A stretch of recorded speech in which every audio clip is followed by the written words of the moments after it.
السلام عليكم ورحمة الله وبركاته. هاتهتون انت لن امنتو ይላሉ። ሌባ እናት ልጇን አታምንም። ተልኮ አላችሁ ይላሉ መተው። ተልኮ አላችሁ ከማን እንደምንላክ አናውቅም። ተልኮ አለን صح ታውቃላችሁ ከማን እንደሆነ። ሸሪዓ ሲገፋ ሸሪዓ ሲረገጥ ሸሪዓ እንድንከላከል ተልኮ አለን። ምክንያቱም አላህ Subhanahu ነብያችን ሰለላሁ ዐለይሂ ወሰለም من رأى منكم منكرا فليغيره بيده ተልከናል ታዘናል። ሙንከርን ያየሰው ከናንተ ያውግዝ ብለዋል። ያስወግድ በእጁ ያልቻለ በምላሱ ያልቻለ በልቡ ጦልቶ ከዛ ቦታ ይወገድ ብለዋል። ስለዚህ ያንን ተልኮ ነው። አማ ሌላን ተልኮ ከሆነ እንዳልኳችሁ ሌባ እናት ልጇን አታምንም የሚባለው ነገር ማለት ነው።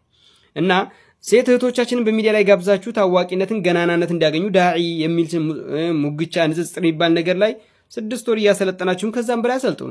አትልቀቁ። ትክክል አይደለም። ሸሪዓ አይፈቅድም። አላህ ወቀርና ፊ ቡዩቲኩን መረጃ ይላል። ወቀርና ፊ ቡዩቲኩን እቤትሽ ጽኒ ስትባይ በአካልም በድምጽሽ ነው ርግ የተባልሽው። አይ ድምጽ አይካተትም። ኢብኑ አብዱል በር ኢጅማዕ ይጠቅሳል። ከዛ በፊት ግን ነብያችን ሰለላሁ ዐለይሂ ወሰለም አተስፊቁ ለኒሳ ወተስቢሑ ለሪጃል ይላሉ። አዛን አታደርግም። ኢብኑ አብዱል በር ኢጅማዕ ይጠቅሳል። ሴት ልጅ ሐጅ ላይ ድምጿን ከፍ አድርጋ ተልቢያ አታደርግም፣ ራሷን በምታሰማ ልክ ብቻ ነው ይላል። ኢጅማዕ ይጠቅሳል። ለምን እዛ ቦታ ላይ የጠቀሰው ወንድን ፊትና እንዳትሆንበት በድምጿ ይባላል። ታዲያ እዚህ ጋር ወንድም እህቶቼ ወላሂ እኔ ከምናገረው የበለጠ እነዚህ ተልኮ አላቸው እያሉ የሚናገሩ ወይም ደግሞ ንጽጽርን ለማስመታት ነው የሚሉ ወንድሞች ወላሂ ከኔ የበለጠ ያውቃሉ። እነዚህ የሚለቋቸው እህቶች ፈረድና እንበል እንኳን ቢል ድምጻቸውን አሳምረው እንደሚናገሩ ጠንቅቀው ያውቃሉ። ከኔ በበለጠ እነሱ ያውቃሉ። ሐታ አራዳ ቋንቋ እንግሊዝኛው ላይ የጣሉበት ምናምን እየተናገሩ በደንብ አድርገው ያውቃሉ። ነገር ግን አውቆ የተኛ ሰው ብጥራው ይሰማል። ወላኪን መልእክቴ እዚህ ጋር በስሙኒና በ50 ሳንቲም ወይም በተለያየ በሚጣልላችሁ ቁራጭ ሳንቲም ወይም ዩቲዩብ ነጋዴ ሆናችሁ ወይም ደግሞ ወይም ለአኺሪ ያሸውዷችሁ ኮኔን የምታደርጉት ሐቅን ያወቃችሁ አላህ ፊት ዋጋ ያስከፍላችኋል። ነገር ግን ደግሞ ኸይር እየሰራችሁ መስሏችሁ ከሆነ ወደ ዑለማዎች ተመለሱ። ዑለማ አህለ ሱነቲ ወልጀማዓ ተመለሱና የዑለማዎችን ፈትዋ ጠይቁና አናውቅም ብላችኋል አይደል? ማታውቁ ከሆነ ጠይቁና አረጋግጣችሁ አጥንታችሁ ተናገሩ። አላህ ምን ይላል? ወላ ተቅፉ ማ ለይሰ ለከ ቢሂ ዒልም እውቀት በሌለህ ነገር ላይ አትቁም ይላል አላህ Subhanahu Wa Ta'ala።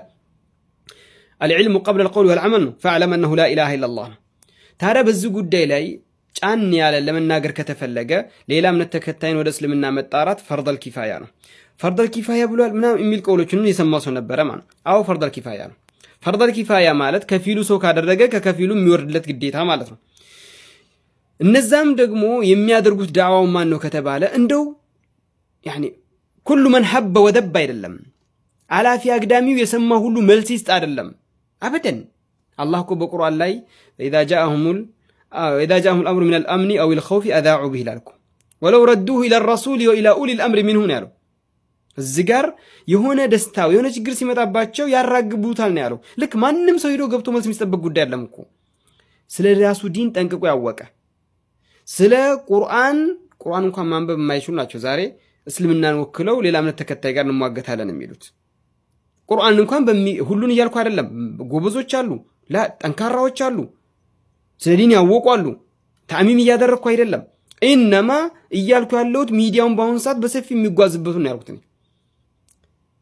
ቁርአን አንቀጽ ቢጠየቁ በእንግሊዝኛ ነው የሚያነቡት። ቁርአኑን ማንበብ አይችሉበትም።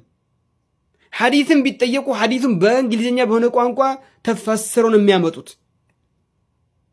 ከዛም በኋላ ተልኮ ወይም የተለያየ ቃላቶችን ይላሉ። አላህን የማትፈሩ ከሆነ እንደፈለጋችሁ لأن النبي صلى الله عليه وسلم قال إن مما أدرك الناس من كلام النبوة الأولى إذا لم تستحي فاصنع ما شئت